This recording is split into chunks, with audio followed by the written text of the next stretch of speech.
We're going to calculate the yield to maturity or the market rate on a bond.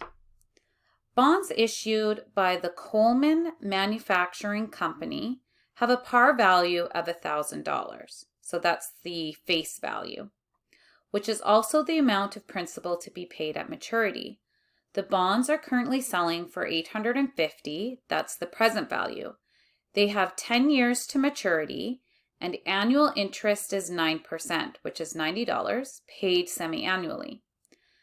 So we'll go to the financial formula and we'll want to find the rate.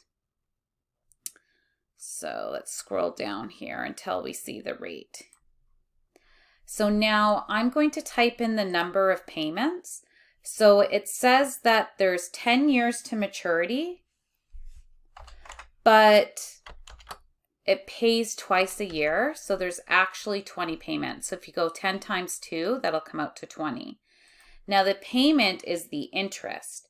So they said that the annual interest is 9%, which is $90. And I'll just prove that. So take the face value, which is 1,000, and then multiply that by the stated rate, which is 9%. That gives you 90.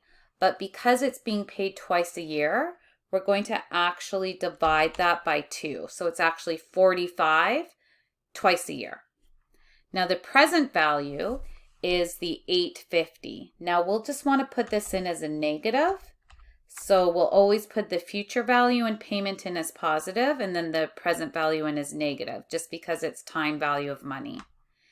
And then the future value is the face value of the bond, which is 1,000. So now I have all of that information in there. I can just go ahead and go okay. And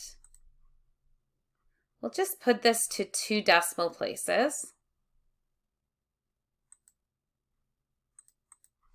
So it's 5.79, but that's semi-annually. So that's semi-annual interest payment. So if I want this to actually be the yearly interest payment, just take this and then multiply that by 2. And then that will give me this for the year. So then that's annual. So the actual answer is 11.57%. That's the yield to maturity or the market rate.